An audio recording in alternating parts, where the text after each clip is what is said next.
في قلب الغموض والتاريخ السوري الحديث وقف رجل من جبل الدروز مسدسه في يده مصمما على تحويل صفحات التاريخ بطلقة واحدة. في عام 1960 شهد العالم حادثة اغتيال أثارت الصدمة في أوساط السياسيين السوريين والمنفيين على حد سواء. نواف غزالة، الرجل الدرزي الذي تربى في قرية ملح بمحافظة السويداء، لم يكن مجرد مواطن عادي، بل كان رمزاً للثأر والمقاومة لطائفته. بعد سنوات من القمع السياسي، أديب الشيشكلي رئيس سوريا السابق ترك وراءه إرثاً من الحكم العسكري والصراعات التي لم تنتهي بخروجه إلى المنفى. بالنسبة لغزالة، كانت هذه الخلافات ليست مجرد سياسة، بل جرحاً شخصياً وعائلياً عميقاً.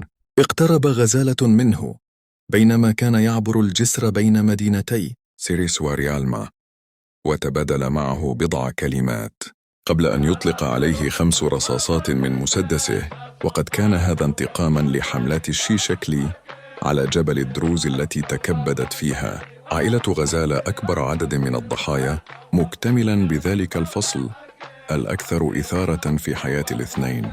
قضية نواف غزالة لم تكن مجرد حادثة اغتيال، بل انعكاس لصراع طويل بين الطوائف السورية على السلطة والكرامة.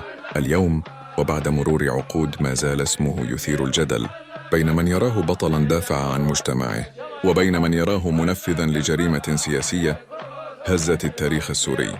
لقد رحل نواف غزالة عام 2005 في البرازيل، لكن قصته ما زالت حية، تتردد أصداؤها في جبل الدروز وفي صفحات التاريخ السوري الحديث، لتبقى مثالاً على رجل غير حاضر في السلطة، لكنه ترك أثراً خالداً لا يمحى.